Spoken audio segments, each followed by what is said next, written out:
Well, glory be and mercy me, we've done it yet again. Here we are, regular walk around the graveyard. It's been a minute since I've done one of these. I've been having to sell myself into capitalism a lot more these days. What with the raising cost of goods, right? The stagnating wages, the raising of rent, right? The collapse of the civil society generally at the hands of the oligarchy. You know, both the government and the private sector merging together in order to inflict itself against the public. And while that's all happening, right, Pierre Poilievre ascends to the leadership of the Conservative Party, and everybody is getting really, gaga about him. I'm seeing lots of videos about, Pierre Poilievre, he's a right-wing radical, he's a populist. I think the populist one is my absolute favorite, right? Telling people that someone is a populist in a system where the winner is the person who gets the most votes is the most redundant shit I've ever heard in my life. It's like a scare tactic of like, he's gonna get the most support. It's like, yeah, that's the whole system. He's popular, he's a populist. I don't understand where you're coming from. Anyway, the irrelevancy of Pierre Poilievre's ascension cannot be overspoken, right? We live in an oligarchy. The billionaire class has bought both the conservatives and the liberals, and more and more, it's looking like the NDP are controlled dissent in this arrangement. And it's worth pointing out that what's going on in this battle of politicians and the ascension of Poilievre is strictly vanity projects. If you tune into this channel at all, you know that I talk about this on the regular. Even some of my regular viewers are getting a little bit like rah Poilievre because we're so sick and tired of looking at Justin Trudeau's stupid floofy haircut. We're so sick and tired of the platitudes. We're so sick and tired of the empty promises and the false statements. We're so sick and tired of the lies and the bullshit that come out of the Liberal Party.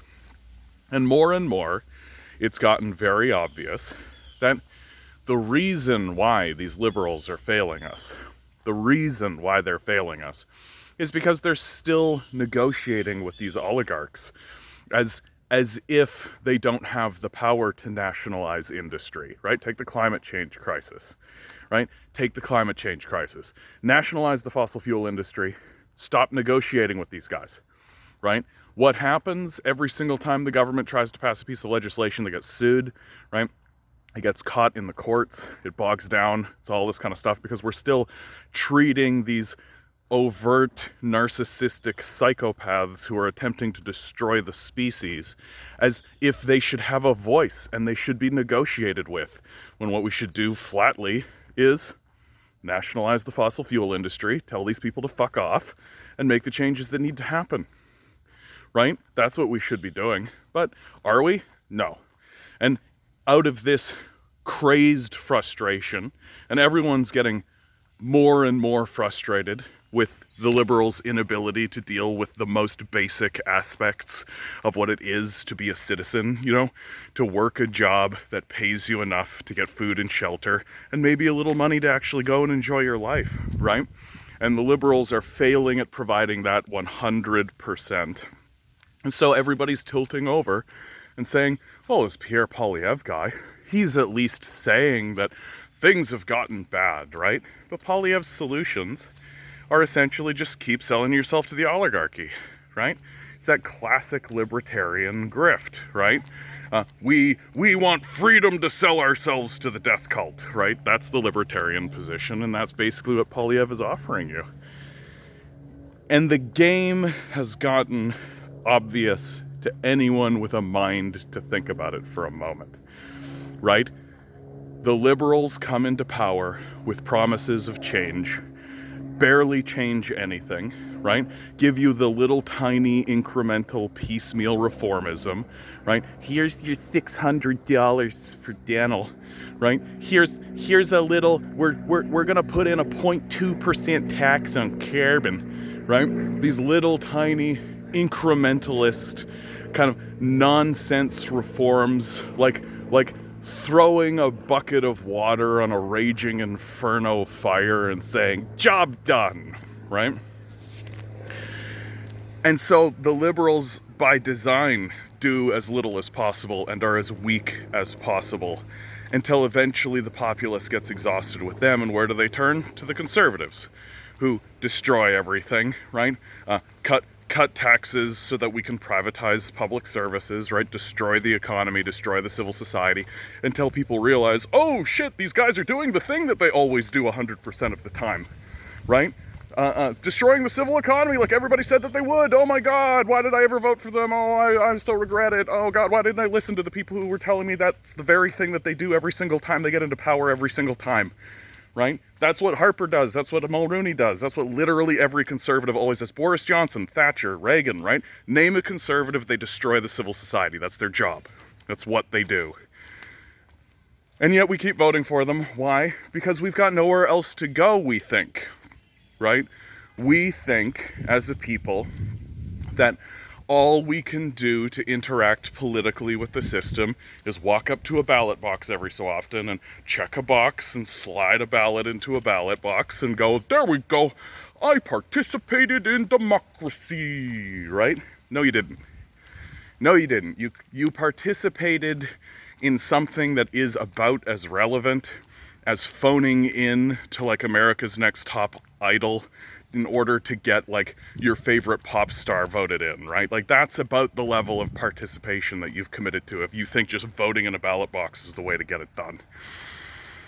Every single time legitimate change has happened in this society, in Western civilization, it has been because people have organized, gone on strike, and surrounded the halls of power. During the Great Depression, which, get ready for it, kids, it's coming pretty hard. During the Great Depression, FDR was not putting in reforms because he was a nice man, right? He was putting in reforms because the halls of power were surrounded by communists and socialists waving flags that said revolution, right? When Nixon puts in the Environmental Protection Act, right, and actually does like the last great liberal president, right, he doesn't do it because he was a good man, right? He did it because there was a free love movement and a civil rights movement right outside his door telling him to, right? We literally have the man on record going, Henry, what if they just come in here? Oh, what if they just come in here, right? So he's scared shitless, which is exactly where we need to put these people. That's actual politics, right? This weird little idea that has consumed the consciousness of the people, that we can literally do nothing, not participate whatsoever, just jerk off in front of Marvel movies, and then every so often go stand in a line and put a piece of paper into a ballot box. It's not going to work. And moreover, here's where things get really fun and really interesting. We have a rising fascism in this country, and in America, certainly. And the fascists don't give a shit about your ballot box voting, right? That's not how they're interacting with the political system. That's not how they're going to push their agenda forward, right? They are going to organize, get to the streets, threaten people with violence, right? The way that they do. You can just see that with what's going on with Keffels, for God's sakes, right? They've literally chased her out of the country. We have to surround the halls of power. To me, it is an inevitability. The alternative is simply implosion and self-destruction, which is also possible.